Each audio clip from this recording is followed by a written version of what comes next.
Halo kawan-kawan, kembali lagi di channel Materi ASN, channel khusus membahas soal-soal P3K. Untuk video kali ini, kita akan kembali membahas soal-soal P3K Pranata Hubungan Masyarakat. Tentunya, soal-soal yang akan dibahas kali ini sesuai daftar materi pokok soal seleksi kompetensi teknis P3K 2023 PAN RB nomor B-275 M.M.01.00/2023.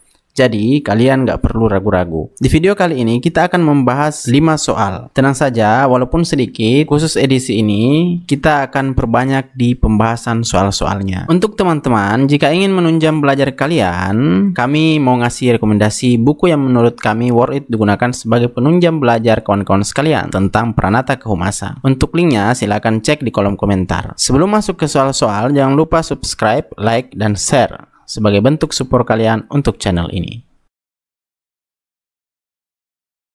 Nomor 1. Teori komunikasi yang relevan diterapkan oleh Humas Pemerintah dalam memberitakan strategi pemerintah dalam penanggulangan pandemi COVID-19, yaitu A. Teori ABX Newcomb, B. Teori sosiometris, C.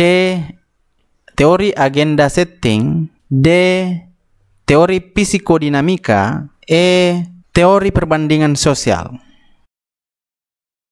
Jawaban yang paling tepat adalah C, yaitu teori agenda setting. Perlu diketahui bahwa teori agenda setting yang dikemukakan McCombs dan Donald Shaw menyebutkan bahwa apa yang dianggap penting bagi media akan dianggap penting juga oleh publik. Oleh karena itu, jika pemerintah banyak mengeluarkan publikasi terkait pandemi di media massa dengan memberi perhatian atau penekanan pada aspek penanganan dan mengabaikan yang lainnya, maka hal itu akan memiliki pengaruh terhadap pendapat publik terhadap kinerja pemerintah. Nah, karena materi pokok tentang teori komunikasi ini juga masuk dalam kisi-kisi atau daftar materi soal pokok yang akan keluar pada ujian nanti, maka mari kita setidaknya membahas opsi-opsi yang ada pada soal ini. Yang pertama yaitu teori ABX Newcomb. Teori ABX Newcomb ini asumsinya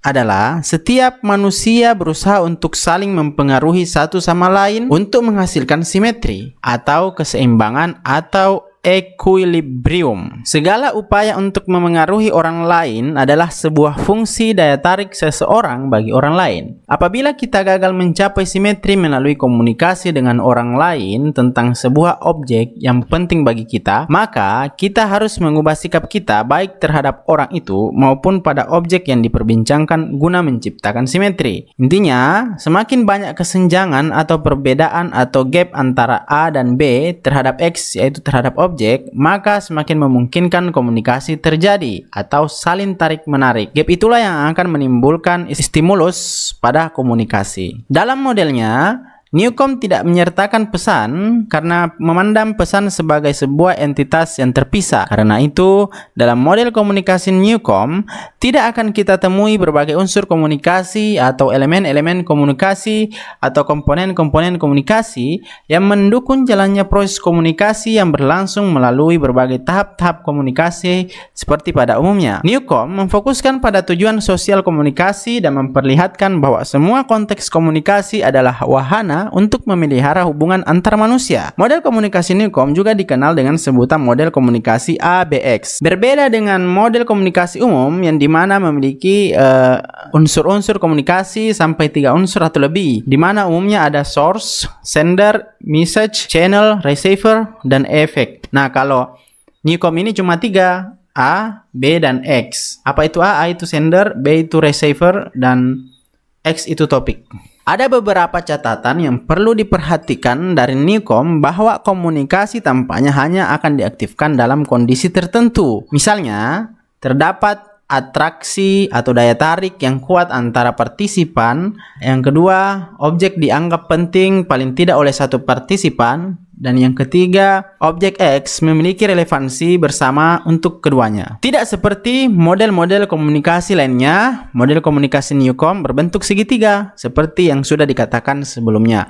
Alasan Newcomb memilih bentuk segitiga ketika mengusulkan model komunikasinya adalah karena mudah untuk menggambarkan dua faktor penting, yaitu koneksi dan dinamika. Berbeda dengan model komunikasi linear atau satu arah, model komunikasi interaksi atau dua arah, atau model transaksional atau berjalan terus-menerus atau berkesinambungan, model dari Newcomb adalah segitiga dan termasuk model komunikasi antara pribadi. Inti dari teori ABX Newcomb ini adalah bahwa komunikasi akan selalu berjalan dan menuju ke arah simetris atau seimbang, menekankan koneksi dan dinamika dari proses komunikasi seperti tarik-menarik, konsistensi-inkonsistensi, serta perubahan-perubahan yang terjadi dalam komunikasi untuk kemudian menuju simetris. Nah, yang kedua adalah teori sosiometris. Teori ini pada dasarnya berhubungan dengan daya tarik atau attraction dan penolakan atau repulsions yang dirasakan oleh individu-individu terhadap satu sama lain dan implikasi perasaan-perasaan ini bagi pembentukan dan struktur kelompok. Nah, asumsinya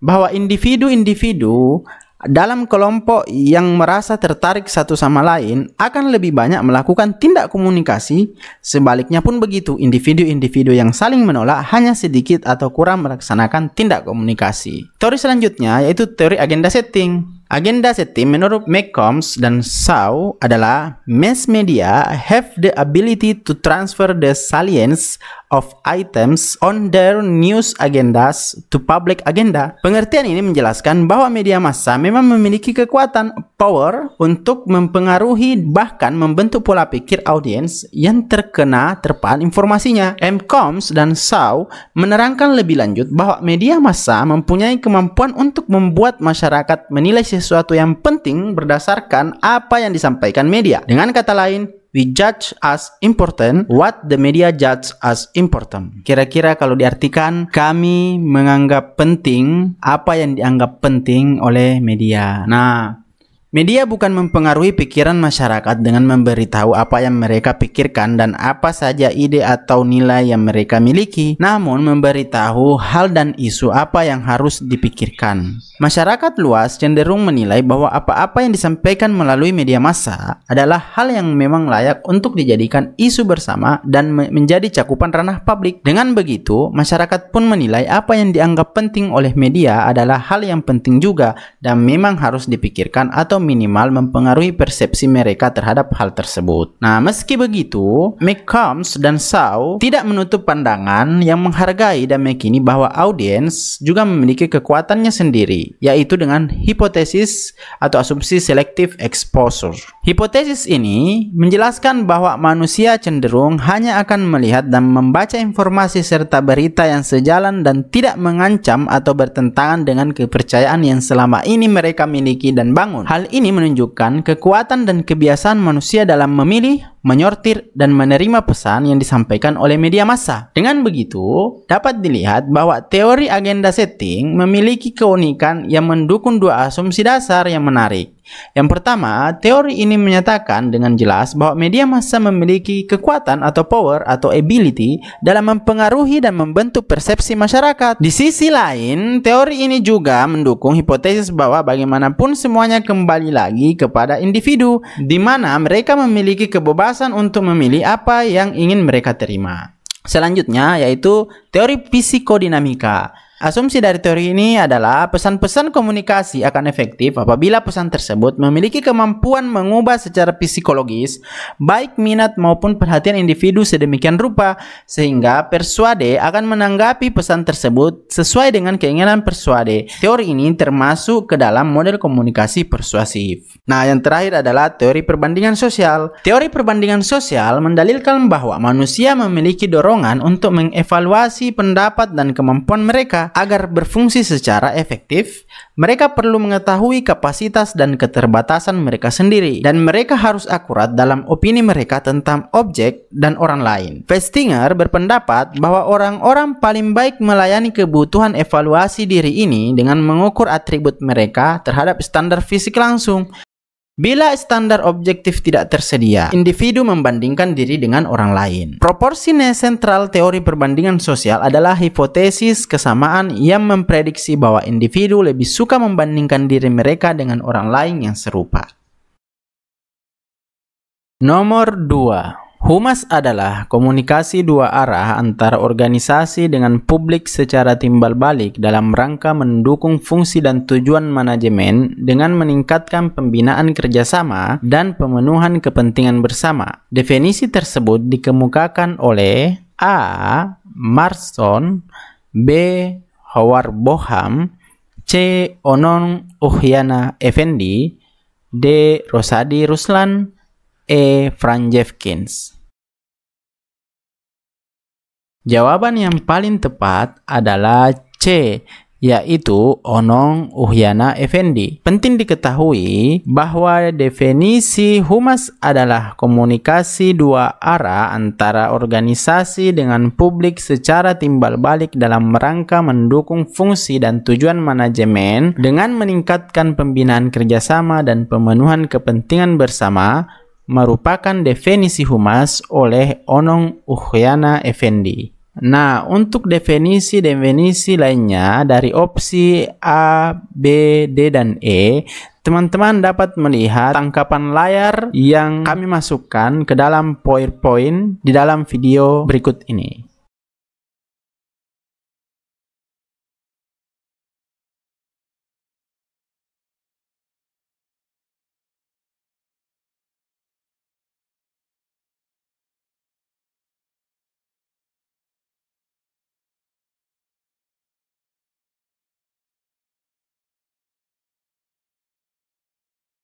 Nomor 3. Salah satu karakteristik model komunikasi Laswell adalah A. Menyertakan umpan balik, B. Mengabaikan kemungkinan adanya hambatan-hambatan komunikasi, C. Komunikasi berlangsung dua arah, D. Konsisten karena tidak ada konsep efek, E. Tidak hanya mencangkup tema-tema tradisional. Jawaban yang paling tepat adalah B, yaitu mengabaikan kemungkinan adanya hambatan-hambatan komunikasi. Perlu diketahui bahwa model komunikasi Laswell memiliki beberapa karakteristik, yaitu pertama, komunikasi berlangsung satu arah, dua, tidak konsisten karena menyatakan adanya konsep efek, selanjutnya tidak menyertakan umpan balik, selanjutnya mengabaikan kemungkinan adanya hambatan-hambatan komunikasi, lalu dipandang sangat umum dan hanya mencangkup tema-tema tradisional, kemudian merupakan dasar propaganda karena lebih menitik beratkan pada hasil keluaran, dan yang terakhir umumnya digunakan untuk media persuasi. Nomor 4. Sesuai amanat Undang-Undang Nomor 14 Tahun 2008 tentang keterbukaan publik, semua badan publik wajib membuka semua informasi bagi masyarakat. Di bawah ini yang termasuk kategori informasi wajib disediakan dan diumumkan secara berkala adalah A. Informasi tentang profil badan publik, B. Informasi tentang bencana alam, C. Informasi tentang rencana gangguan terhadap utilitas publik, D. Informasi tentang perjalanan kedinasan, E. Informasi tentang kerusuhan sosial. Jawaban yang paling tepat ialah A, yaitu informasi tentang profil badan publik. Jelas sekali bahwa yang termasuk kategori informasi wajib disediakan dan diumumkan secara berkala adalah informasi tentang profil badan publik agar masyarakat mengetahui seluk-beluk dari badan publik. Nomor 5. Dennis dalam Balak Rizhan 2013 mengungkapkan bahwa ada 5 faktor yang dapat digunakan untuk menilai komunikasi internal. Di antaranya adalah sebagai berikut, kecuali A. Superior subordinate communication, B. Quality of information, C. Superior openness, D. Opportunities for upward communication, E. Social media reach.